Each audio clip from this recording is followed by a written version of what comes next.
अस्सलाम वालेकुम जी, मेरा नाम कौकब मंजूर है। Motivational speaker, trainer and career counsellor. I work on different levels. मैं कॉर्पोरेट को ट्रेनिंग्स देता हूँ मुख्तलिफ सॉफ्ट स्किल्स के ऊपर, मैं लीडरशिप एंड मैनेजमेंट स्किल्स पे, और ट्रेनिंग्स के अलावा करियर काउंसलिंग करता हूँ स्टूडेंट्स की। एज़ यू नो, क्या हमारे यहाँ स्टूडेंट्स का सबसे बड़ा प्रॉब्लम है वो है कि उनको डायरेक्शन नहीं है, डेस्टिनेशन नहीं है, they don't know how to select the careers, most probably, not all. तो वो फिर उनके लिए हेल्प करता हूँ, उनके लिए वीडियोस बनाता हूँ। लेकिन चूँकि साथ साथ मैं एक यूनिवर्सिटी में एज ए पार्ट टाइम पढ़ाता भी हूँ, तो वहाँ पर जो कुछ पढ़ाता हूँ तो उसकी भी वीडियोस फेसबुक पे, यूट्यूब पे डाल देता हूँ, ताकि वो लोग जो मेरे लेक्चर्स में नहीं आ सके तो उनको भी उन कॉन्सेप्ट्स के जो है थोड़ी सी बहुत हाव नो हो जाए। सो ये मार्केटिंग के लेक्चर्स की सीरीज़ चल रही है। इसमें आज जो हमारा टॉपिक है वो प्रोडक्ट लाइफ साइकिल का है। और इसके अलावा जो अपनी वीडियोज़ अगर देखनी है तो आपको जो मेरी ट्रेनिंग से रिलेटेड जितनी भी एक्टिविटीज़ हैं वो आपको पेज नज़र आ रहा है, facebook.com/kokabmanzoor19। ये आप लिखेंगे तो आपको मेरा पेज नज़र आ जाएगा। उसके ऊपर जितनी भी ट्रेनिंग और मोटिवेशनल टॉक्स और सेशन से रिलेटेड जो एक्टिविटीज़ होती हैं उनकी अपडेट आपको मिल जाएगी। और बाकी इसके अलावा जो आप सब्जेक्ट से रिलेटेड वीडियोस देखना चाहते हैं तो वो फिर आपको youtube.com/kokabmanzoor/videos पे जाएंगे तो आपको मेरी सारी वीडियोस नज़र आ जाएंगे। अराउंड 100 वीडियोस ऑलरेडी अपलोड हो चुकी हैं मुख्तलिफ सब्जेक्ट्स पे। रिसर्च है, इकोनॉमिक्स है, इकोनॉमेट्रिक्स, मैनेजमेंट साइंसेस। ये उन लोगों के लिए जो फर्स्ट टाइम ये मेरी वीडियो देख रहे हैं। एनीवे जी, पेंसिल कापी तैयार रखें जी। Hope you ready. So today our topic is about product life cycle. इस वीडियो को देखने से पहले आप कोशिश करेंगे वो वीडियोस भी देखें जिनमें हमने प्रोडक्ट की डेफिनेशन बताई थी, जिनमें हमने प्रोडक्ट के बारे में बताया कि प्रोडक्ट की कितनी किस्में होती हैं, कंज्यूमर प्रोडक्ट्स क्या होती हैं, उसकी सब टाइप्स क्या होती हैं, इंडस्ट्रियल प्रोडक्ट्स की सब टाइप्स क्या होती हैं। So then you will be in a better position to understand the product life cycle as well. देखें जी, जिस तरह बिल्कुल इंसान की ह्यूमन लाइफ साइकिल होता है, इसी तरह प्रोडक्ट का भी एक लाइफ साइकिल होता है। जैसे ह्यूमन लाइफ साइकिल है कि आप पैदा होते हैं, पहले बच्चे होते हैं, छोटे से शीरखार होते हैं, कुछ भी खुद नहीं कर सकते, फिर थोड़े थोड़े बड़े होते हैं, कुछ एक्टिविटीज़ आपके इख्तियार में आना शुरू हो जाती हैं, फिर इंसान लड़कपन की एज पे आता है, फिर जवान हो जाता है और फिर मेच्योर एज को पहुंचता है और फिर जो है इंसान इस दुनिया से चला जाता है। इसी तरह जिसको शेक्सपियर ने 7 स्टेजेस ऑफ लाइफ कहा था, इसी तरह जो प्रोडक्ट की लाइफ है इसको हम 4 स्टेजेस में डिवाइड करते हैं। पहला स्टेज है इंट्रोडक्शन है, फिर ग्रोथ है, फिर मैच्योरिटी है, डिक्लाइन। यानी प्रोडक्ट इंट्रोड्यूस होता है, मार्केट में आता है, फिर एक टाइम आता है वो ग्रो करना शुरू कर देता है। जैसे मैंने कहा कि इंसान बिल्कुल जैसे जवान हो जाता है ग्रो करके, इसी तरह प्रोडक्ट भी ग्रो करता है मार्केट में। फिर लेवल आता है, मैच्योरिटी लेवल आ जाता है, सैचुरेशन लेवल आ जाता है और फिर उसके बाद डिक्लाइन होता है। अब इम्पॉर्टेंट बात यह है कि ये जो 4 स्टेजेस हैं, ज़रूरी नहीं कि हर प्रोडक्ट इन 4 स्टेजेस से गुजरे। बिल्कुल ऐसे ही जैसे हर बंदा सारी लाइफ के स्टेजेस से नहीं गुजरता, कोई बचपन में ही फोत हो जाते हैं, कोई लड़कपन में, कोई जवानी में, कोई और जो हैं 100 साल तक भी ज़िंदा रह पाते हैं। So it's the same is the case with the product life cycle. आपको ये एनालॉजी याद रहेगी तो इंशाल्लाह आपको चीज़ें भूलेंगी नहीं। सो लेट्स बिगिन जी। Introduction stage. जब प्रोडक्ट इंट्रोडक्शन स्टेज में क्या होता है, बिल्कुल एज द नेम क्लैरिफाइज कि हम इसमें प्रोडक्ट को इंट्रोड्यूस कर रहे हैं मार्केट के अंदर। लोग इतना कोई जानते नहीं है ऑर्गेनाइजेशन को, प्रोडक्ट को, तो हमारा जो फोकस होगा प्रोडक्ट की अवेयरनेस के ऊपर होगा कि लोगों को अवेयर किया जाए उस प्रोडक्ट के बारे में, उस ऑर्गेनाइजेशन के बारे में, अपनी टारगेट मार्केट के अंदर।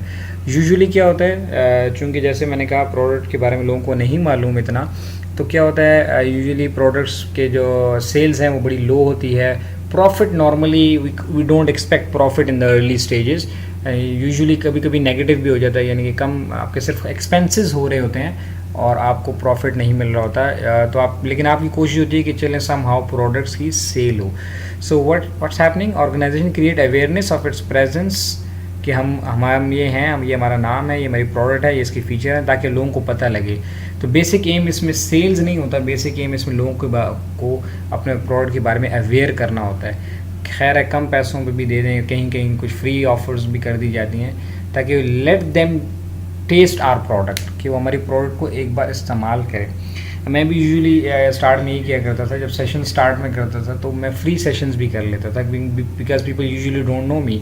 सो I visited different universities and colleges, उनको जाके कहता था तो फिर वो उनको फ्री सेशन ऑफर करते। सो मैं कहता था कि let them test this product, कि उनको पता चले कि क्या है, and then once they got to know it, तो फिर इसके बाद वो आहिस्ता आहिस्ता फिर वो they use to call me and कि आप आएँ सेशंस करें, इसी तरह ट्रेनिंग्स करें। सो नॉर्मली प्रोडक्ट्स में को ऐसे ही लॉन्च किया जाता है। ये उन कंपनीज़ के लिए है जिन कंपनीज़ को कोई नहीं जानता, लेकिन जैसी कंपनी है एप्पल है या और दूसरी कंपनीज हैं, बड़े ब्रांड हैं, और उनको इतना ज़्यादा इस पर तरद्दुद करने की ज़रूरत नहीं होती, क्योंकि उनका ब्रांड नेम और कंपनी नेम ऑलरेडी बना हुआ होता है। So this is usual practice that we are talking about. Second stage is growth stage. Growth stage में क्या होता है, अब कंपनी ने इतनी मेहनत की स्टार्ट में, पहला 1 या 2 साल या 3 साल, तो अब वो आहिस्ता आहिस्ता लोगों ने प्रोडक्ट यूज़ किया, अब उनको अच्छा लगने लग गया, and then the word of mouth has started working. मैंने यूज़ किया, मैंने दूसरे को बताया, दूसरे ने तीसरे को बताया, सो अब कंपनी की सेल्स बड़ी तेज़ी से बढ़ना शुरू हो गई हैं। तो अभी हम कहते हैं जी प्रोडक्ट जो है वो सेकंड स्टेज में चला गया है। तो क्या है जी, consumer clearly feel that this product will benefit them and in some way or other, and accept कर लेता है। They will introduce new product features, market पर उसमें नए नए फीचर्स डालने शुरू कर देते हैं, नई नई चीज़ें ऐड करनी शुरू कर देते हैं। वो प्रोडक्ट की वर्सटैलिटी थोड़ी बढ़ा दी जाती है, और the increase in competitors lead to an increase in the number of distribution, नए डिस्ट्रीब्यूशन आउटलेट्स बनाए, नए शहरों में जाना, नए इलाकों में जाना। तो means now the product is expanding, sales बहुत हो रही है, प्रॉफिट काफ़ी इसमें देखा जा सकता है। सेल्स की जो कर्व है वो जो है it's like a kind of you can say in it's a kind of exponential like this। so बड़ी तेज़ी से सेल्स इंक्रीज़ होना शुरू हो जाती है, और इससे कंपनी को फ़ायदा भी हो रहा होता है। So this is the second stage of the product life cycle. फिर होता क्या है कि एक लेवल आ जाता है कि सेल्स बढ़ते बढ़ते बढ़ते एक मैच्योरिटी लेवल पे आ जाती है। ऐसा नहीं हो सकता कि सारी ज़िंदगी जो है वो अनलिमिटेड नंबर तक सेल्स बढ़ती रहें किसी भी प्रोडक्ट की। So rapid sales growth can not last forever. अगर ऐसा होता तो एक कंपनी एक ही प्रोडक्ट बनाती और वो बिकती रहती और वो उन्हीं को एक ही प्रोडक्ट से इतना मुनाफा मिल जाता, लेकिन ऐसा होता नहीं है। इसकी बहुत सारी रीज़न हैं। एक तो ये है कि मार्केट सैचुरेट होगी, लेट सपोज आपने 40% मार्केट शेयर ग्रैब कर ली और ऑलरेडी वहाँ पे जो है 10 और सेलर्स भी हैं, तो वो 10 मिल के 60% ग्रैब कर रहे हैं, आपने अकेले 40% ग्रैब किए हुए, तो अब there might not be more chances. तो इसी जगह आप पाकिस्तान की अगर एग्जांपल देख लें तो अब डालडा है या शमा घी ऑयल है, इनकी सैचुरेटेड मार्केट है। अब ये ऐसा नहीं हो सकता कि इनकी सेल्स 20% और 30% हर मंथ इंक्रीज़ हों या हर ईयर इंक्रीज़ हों, ऐसा नहीं हो पा रहा। इसी तरह कोक को देख लें, पेप्सी को देख लें, तो इनकी भी जो मार्केट है सैचुरेट हो चुकी है। तो उसमें सैचुरेटेड का मतलब क्या है कि जी लेट सपोज इनकी मार्केट शेयर में बड़ा मिनिमम सा इंक्रीज़ तो हो सकता है या डिक्रीज़ हो सकता है, लेकिन ओवरऑल इसमें जो वो एक्सपोनेंशियल जो ग्रोथ थी वो अब पॉसिबल नहीं होती। तो इट्स माइट बी लाइक इस तरह की कोई जो है वो ग्रोथ टाइप हो सकती है, बड़ी मिनिमम जैसे आपको स्क्रीन पे नज़र आ रहा है, लेकिन ये ओवरऑल ऐसा नहीं हो सकता कि इस तरह से ग्रोथ करें जे कर्व की तरह जैसे कि ग्रोथ स्टेज में था। सो क्या है, competitor begins to think down. क्या करते हैं फिर इसमें क्या करते हैं, एडवर्टाइजमेंट में बहुत एक्सपेंस करना शुरू कर देते हैं, वो फिर प्राइसेस को थोड़ा कम कर देते हैं ताकि जो कस्टमर है वो हमसे ना चला जाए।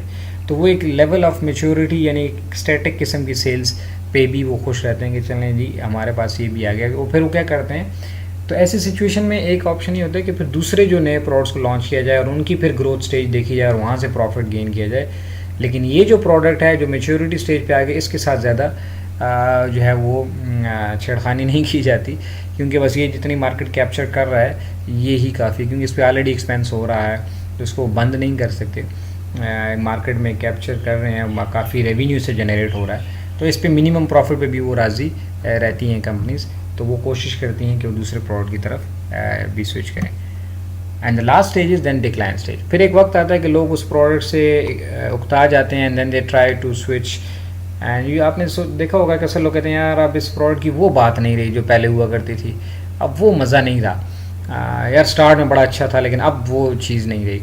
सो इट मीन्स कि अब इसको इकोनॉमिक्स में एक लॉ है जिसे हम लॉ ऑफ डिमिनिशिंग यूटिलिटी कहते हैं, कि इंसान जब किसी चीज़ को बहुत ज़्यादा अरसे तक इस्तेमाल करता है तो फिर उसे लगता है कि इसके अंदर वो अफादियत बाकी नहीं रही, तो फिर क्या होता है वो फिर दूसरी प्रोडक्ट्स की तरफ स्विच करना शुरू कर देते हैं। तो ऐसे सूरत में प्रोडक्ट जो है वो अपना डिक्लाइन स्टेज को पहुंच जाती है। So sales and profit start to decline, और फिर कंपनी के पास एक ही ऑप्शन रह जाता है कि या तो इसकी कीमतें मज़ीद कम कर दें और या फिर इस प्रोडक्ट को कम कर दें, बंद कर दें, या फिर इस प्रोडक्ट के अंदर कोई मॉडिफिकेशन ले आएँ, कोई और ऐसा एडिशन कर दें ताकि लोग जो हैं इसको यूज़ करना शुरू कर दें। Otherwise last option will be then to replace within the market, उस मार्केट से उस प्रोडक्ट को हटा दें या मुकम्मल तौर पे हटा दें, डिपेंडिंग अपॉन द सिचुएशन।